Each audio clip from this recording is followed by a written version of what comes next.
নমস্কার বন্ধুরা, সুস্মিতার রান্নাঘরে সবাইকে স্বাগত জানিয়ে শুরু করছি আজকের রেসিপি। আজকে আমার রেসিপি চষি পিঠে। শীতকাল মানেই বাঙালিদের ঘরে ঘরে পিঠে পার্বণের উৎসব। আর এই শীতের সময় প্রত্যেকটা বাঙালির ঘরেই নানান রকমের পিঠে পায়েস তৈরি করা হয়। তো আজকে তোমাদেরকে বানিয়ে দেখাবো সুজি দিয়ে চষি পিঠে। যারা একদম প্রথমবারের মতো পিঠে বানাতে যাচ্ছ তাদের জন্য এটা ভীষণ সহজ হবে। এটা বানানো যেমনি সহজ আর খেতে কিন্তু তেমনি সুস্বাদু হয়। আর এই পিঠেটা বাসি হওয়ার পরেও কিন্তু একদম শক্ত হবে না, একদম নরম তুলতুলে থাকবে। ভীষণ সহজ আর খেতে খুবই সুস্বাদু হয়। তাহলে চলো আর কথা না বাড়িয়ে আজকে সুজির চষি পিঠেটার রেসিপি দেখে নেওয়া যাক। তো সবার প্রথমে একটা কড়াইয়ের মধ্যে আমি দিয়ে দিচ্ছি 1 কাপ পরিমাণে সুজি। এখানে সুজিটাকে আমাদের হালকা একটু রোস্ট করে নিতে হবে। গ্যাসের ফ্লেমটা এই সময় লো টু মিডিয়ামে রেখে সুজিটাকে ক্রমাগত নাড়াচাড়া করে 5-6 মিনিট মতো রোস্ট করে নেব। খেয়াল রাখতে হবে সুজিটার যাতে কালারটা চেঞ্জ না হয়ে যায় আর সুজিটাও যাতে ভালোভাবে ভাজা হয়ে যায়। তো 5-6 মিনিট মতো সুজিটাকে এইভাবেই ভেজে নিয়েছি। এখন দেখো সুজির প্রত্যেকটা দানা কিন্তু আলাদা আলাদা বোঝা যাচ্ছে আর দানাগুলো বেশ ভালোভাবে কিন্তু একটু ফুলেও গেছে।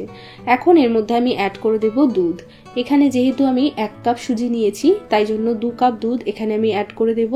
আর দুধটা দেওয়ার সাথে সাথেই কিন্তু খুব ভালো করে সুজিটাকে দুধের সাথে মিশিয়ে নিতে হবে। এটা কিন্তু একটু দেরি হলেই সুজিটা দলা পাকিয়ে যাবে আর সুজিটা কিন্তু ভালোভাবে মিশবে না।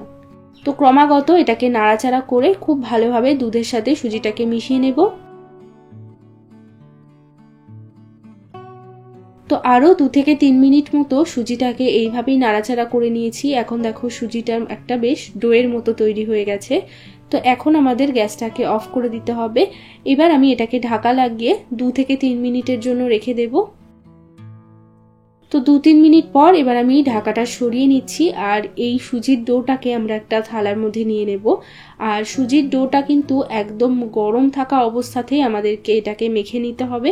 এটা যদি ঠান্ডা হয়ে যায় সেক্ষেত্রে কিন্তু সুজিটা শক্ত হয়ে যাবে, সেটাকে কিন্তু আর ভালোভাবে কোনো রকম শেপ দেওয়া যাবে না। তো এখন সুজিটা একদম গরম আছে, ধোঁয়াও উঠছে। তো এই সময়তেই আমি এর মধ্যে অ্যাড করে দিচ্ছি 1 চামচ মতো ঘি। ঘি দিলে এই পিঠেটার স্বাদটা কিন্তু খুব ভালো আসবে। অবশ্যই ঘিটা দেওয়ার চেষ্টা করবে এই সময়। ঘিটা দেওয়ার পরে খুব ভালো করে সুজির সাথে মিশিয়ে নেব।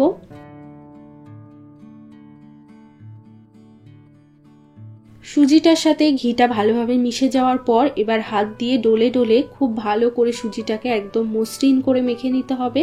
এটা মাখতে একটু সময় লাগবে, মোটামুটি 5-6 মিনিট মতো সময় লেগে যাবে এই সুজিটাকে ভালোভাবে একটা ডোয়ের ফর্মে নিয়ে আসতে। তো দেখো সুজিটা একদম মসৃণভাবে এবং সফটভাবে কিন্তু আমাদের মাখা হয়ে গেছে।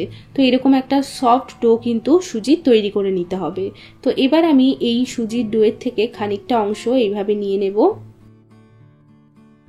এবার এটাকে একটা চাটুর মধ্যে রেখে নিয়ে তারপর এটাকে হাত দিয়ে একটু গোল করে একটা লম্বা শেপ দিয়ে নিচ্ছি। এবার আমি এই সুজির থেকেই ছোট ছোট অংশ করে ছিঁড়ে নেব।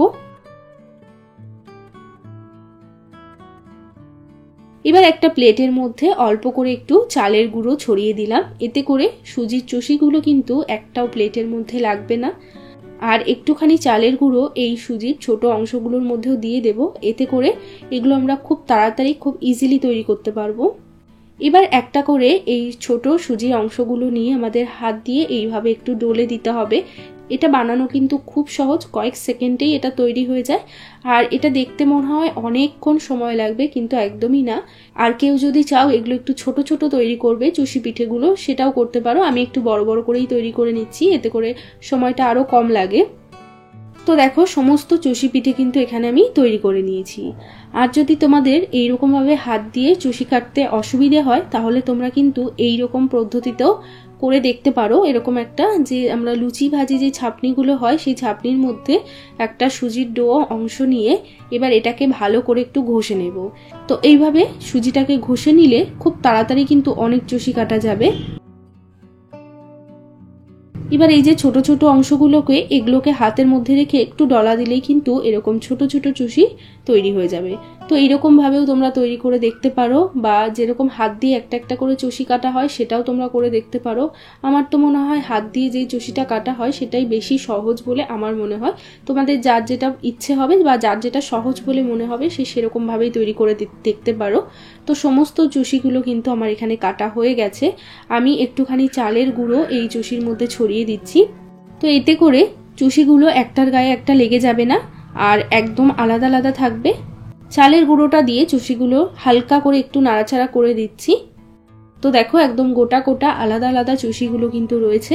এরকম ভাবে একটু হালকা করে চালের গুঁড়ো অবশ্যই ছড়িয়ে দেবে। এবার আমরা চষিগুলোকে দুধে ভেজাবো। তার জন্য একটা কড়াইয়ের মধ্যে আমি নিয়ে নিচ্ছি 1 লিটার পরিমাণে গরুর দুধ। আমি এখানে প্যাকেট দুধ ব্যবহার করছি। এবার এই দুধের মধ্যেই দিয়ে দেব 3-4টে মতো ফাটিয়ে নেওয়া এলাচ। এবার দুধটাকে আমাদের কিছুক্ষণ জাল করে নিতে হবে। তো এখন দেখো দুধটা কিন্তু গরম হয়ে ফুটতে শুরু করে দিয়েছে। তো এই সময় আমি এর মধ্যে অ্যাড করে দিচ্ছি খেজুরের গুড়। গুড়টা যদি ভালো হয় তাহলে কিন্তু দুধ কেটে যায় না, আর যদি মনে হয় যে দুধটা কেটে যেতে পারে সেক্ষেত্রে গ্যাসের ফ্লেমটা একদম বন্ধ করে দিয়ে তারপর গুড়টা মেশাতে হবে। আর গুড়ের পরিমাণটা অবশ্যই নিজেরা নিজেদের স্বাদ মতো, টেস্ট মতো এখানে দেবে। গুড়টা দেওয়ার পরে দুধটাকে ভালো করে একবার জাল করে নিতে হবে। এখন দেখো দুধটা একদম টকবক করে ফুটছে। এখন আমি এর মধ্যে চষিগুলো দিয়ে দেব। প্রথমে অল্প করে দিলাম, দিয়ে একবার ভালো করে একটু নাড়াচাড়া করে বাকি চষিগুলো দিয়ে দেব।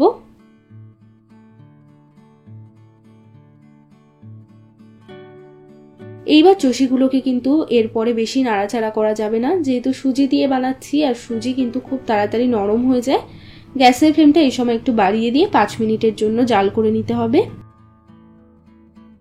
তো 5 মিনিট মতো আমি এই চষিগুলোকে জাল করে নিয়েছি। এখন আমি গ্যাসটাকে অফ করে দেব। তো তৈরি হয়ে গেল ভীষণই সুস্বাদু এবং খুবই সহজ সুজির চষি পিঠে। এইরকমভাবে সুজির চষি পিঠে বানালে পিঠেগুলো কিন্তু দারুণ লাগে খেতে, আর ঠান্ডা হলেও কিন্তু একদম শক্ত হবে না, ভীষণ নরম তুলতুলে থাকে, খেতেও কিন্তু খুবই সুস্বাদু হয়। যারা প্রথমবারের মতো চষি পিঠে বানাতে যাচ্ছ তারা অবশ্যই এইরকমভাবে বানিয়ে দেখবে, একদম পারফেক্ট তৈরি হবে। আর এই রেসিপিটা তোমাদের কেমন লাগলো সেটা কিন্তু একটা লাইক বা কমেন্ট করে আমাকে জানাতে ভুলো না প্লিজ। চ্যানেলটিকে যদি এখনো সাবস্ক্রাইব করে না থাকো তাহলে অনুরোধ করব চ্যানেলটিকে সাবস্ক্রাইব করে নেওয়ার জন্য।